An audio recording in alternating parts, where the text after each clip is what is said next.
Welcome to my Krishna study hacks. இன்றைக்கி நம்ம இந்த வீடியோவில் எதை பற்றி பார்க்க போகிறோம் பார்த்தீங்கன்னா, ஜேர்னல் என்ட்ரியில் இஷ்யூட் அட் பார் பற்றி நம்ம சம் பார்க்க போகிறோம். First, a company issue 10,000 shares of ₹10 each. On application ₹3, on allotment ₹2, on first call ₹3 and second call ₹2. All shares were subscribed and one shareholders failed to pay second call money of 2,000 shares. Past journal entry. இது இப்போ என்ன கொடுத்துருக்காங்கன்னா, ஒரு company வந்து 10,000 shares வந்து issue பண்ணியிருக்காங்க.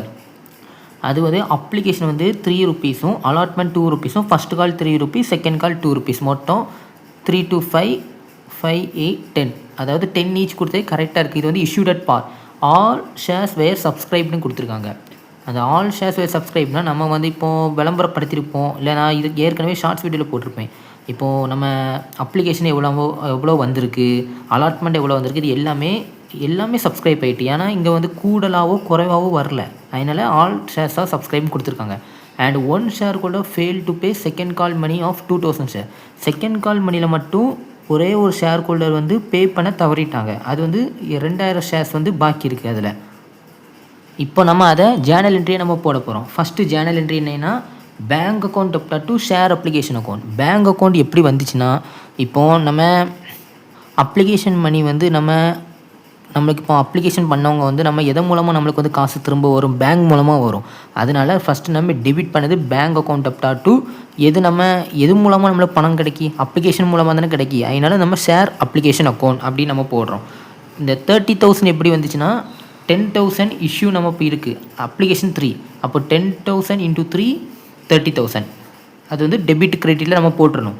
அடுத்தது வந்து ஷேர் அப்ளிகேஷன் அக்கௌண்ட். இது எப்படின்னா, நம்ம கிரெடிட் பண்ண அந்த இது வந்து நம்ம அடுத்த என்ட்ரிக்கு வந்து நம்ம டெபிட் பண்ணுவோம் ஃபஸ்ட்டு. அது எப்படின்னா, நம்ம அப்ளிகேஷன் மணி ட்ரான்ஸ்ஃபர் பண்ண டைமில் வந்து கிரெடிட்டில் இருக்க ஷேர் அப்ளிகேஷன் வந்து டெபிட்டில் மாறிடும். அப்போது share application account up to share capital account. நம்ம ஷேர் கேபிட்டல்னால் உங்களுக்கு தெரியும் என்னென்னா, இப்போது ஒரு குரூப் ஆஃப் கம்பெனி எல்லோரும் சேர்ந்து நம்ம இன்வெஸ்ட் பண்ணுவோமே ஒரு ஷேர்ஸை.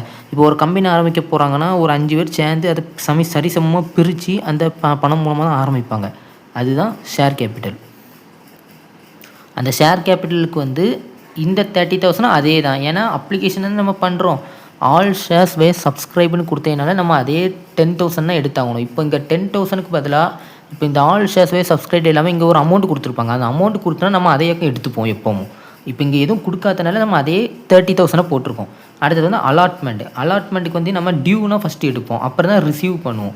டியூக்கு வந்து ஃபஸ்ட்டு அலாட்மெண்ட் அக்கௌண்ட். அலாட்மெண்ட்டில் 10,000 × 2 எவ்வளவு, 20,000. அது வந்து share allotment account up to share capital. இப்போ நம்ம அலாட்மெண்ட் பண்ண அந்த ஒவ்வொரு இதுவும் நம்மளுக்கு அந்த ருப்பீஸ் கூட ஷேர் கேபிட்டல் பிரித்து நம்மளுக்கு கொஞ்சம் கொஞ்சமாக பணம் வந்திருக்கும்ல. இப்போ ஒரு பிஸ்னஸ் ஆரம்பிக்கோன்னா அதில் வந்து பாதி ஷேராக தானே நம்ம பிரிப்போம். இப்போ நம்ம போட்டது எவ்வளவு, அப்புறம் திரும்பி நம்மளுக்கு வந்தது எவ்வளவுன்னு, அது டியூ. அடுத்தது வந்து ரிசீவ்டு, எது மூலமாக நம்மளுக்கு அந்த பணம் கிடைக்கி, பேங்க் மூலமாக. அப்போ bank account up to share allotment account. அதை போட்டு அதையும் நம்ம 20,000 போட்டுடணும். அடுத்தது வந்து என்னது, first call account. First call அக்கௌண்ட்டுக்கு நம்ம எப்பவும் டியூ தான் பண்ணுவோம். ஃபஸ்ட்டு எந்த ஒரு ஜேர்னல் என்ட்ரி ஆரம்பிச்சோன்னா டியூ பண்ணிட்டுனா ரிசீவ் பண்ணுவோம். அப்போ share first call account up to share capital account. Share first காலுக்கு நம்ம எவ்வளோ ரூபா வந்திருக்கு, அது வந்து ₹3 10,000. அப்போது 10,000 × 3 30,000. அதே மாதிரி தான் செகண்ட் காலுக்கு 2, 10,000 × 2 20,000. ஆனால் இப்போ நம்ம ஃபஸ்ட்டு காலுக்கு டியூ நம்ம போட்டுட்டோம். அதேமாரி ரிசீவ்டு நம்ம பண்ண டைமில் bank account up to share first call அக்கௌண்ட்டுன்னு வரும் 30,000. இப்போ செகண்ட் காலை தான் நம்ம நோட் பண்ணோம். ஏன்னா செகண்ட் காலுக்கு என்ட்ரி அதுதான். Second call account up to share capital account, due பண்ணது ரிசீவ் பண்ணது வந்து bank account up to share second call account. இது இப்போ நம்ம இது என்ன பண்ணணும்னா, சம்பளம் வந்து கொடுத்துருப்பாங்க. நான் one share holders fail to pay second call money of 2,000 ஷேர்ஸ்னு கொடுத்துருக்காங்க. அதாவது ஒரு ஷேர் ஹோல்டர் வந்து பே பண்ண அவங்க தவறுன அந்த 2,000 நம்ம ஏற்கனவே இருக்க அந்த 10,000 ஷேர் கூட இந்த 2,000 ஷேரை நம்ம மைனஸ் பண்ணோம். மைனஸ் பண்ணால் 8,000 கிடைக்குமா. அந்த 8,000 கூட செகண்ட் கால் மணியோட அந்த ருப்பீஸ் எவ்வளோ கொடுத்துருக்காங்க, ஒரு பெர் ஷேர், அது வந்து 2 பெர் ஷேர் கொடுத்துருக்காங்க, 2. இந்த 2வை நம்ம வந்து நான் இதில் போட்டிருப்பேன் பாருங்கள், 10,000 - 2,000 8,000 × 2 16,000. அதை இந்த ரெண்டுக்கும் நம்ம அலாட்மெண்ட் பண்ணிடணும். அவ்வளோதாங்க. இந்த மாதிரி உங்களுக்கு ஈஸியாக அக்கௌண்ட்ஸை கற்றுக்கணுன்னா மறக்காமல் நம்ம சேனலை சப்ஸ்கிரைப் பண்ணுங்கள். நான் அடுத்த வீடியோவில் இதோட கொஞ்சம் டிஃபிகல்ட்டான சம்மில் வந்து உங்களை சந்திக்கிறேன்.